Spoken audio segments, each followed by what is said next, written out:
बहुत समय पहले की बात है। एक जंगल में एक छोटा सा बंदर रहता था जिसका नाम बिल्लू था।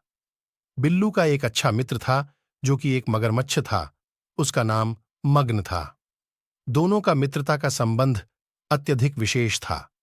वे हमेशा एक दूसरे की मदद करते और खुशियों और दुखों को साझा करते थे। बिल्लू और मगन का मित्रता का संबंध जंगल के अन्य जानवरों के लिए आदर्श माना जाता था। वे एक दूसरे के साथ समय बिताने का बेहद शौक रखते थे और उनकी मित्रता की कहानी जंगल के हर किसी के दिलों में बसी रहती थी।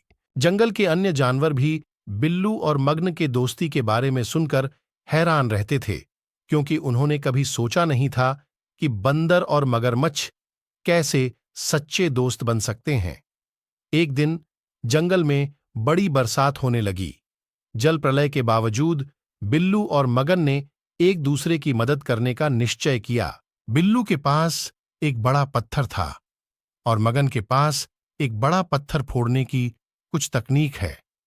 उन्होंने मिलकर साथ में काम करते हुए एक बड़ा गड्ढा खोदने का निश्चय किया।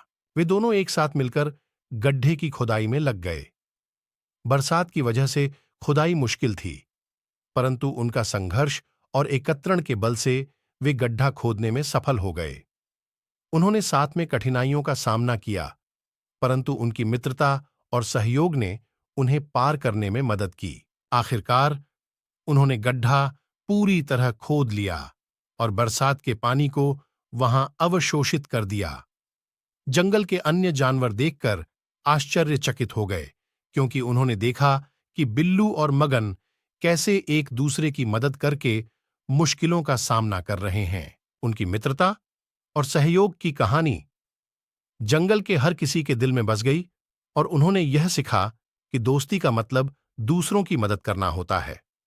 बिल्लू और मगन ने अपने साथी जानवरों को एक सबक सिखाया कि मित्रता में आपसी सहयोग और विश्वास होना अत्यधिक महत्वपूर्ण होता है, चाहे आपका आकार छोटा हो या बड़ा।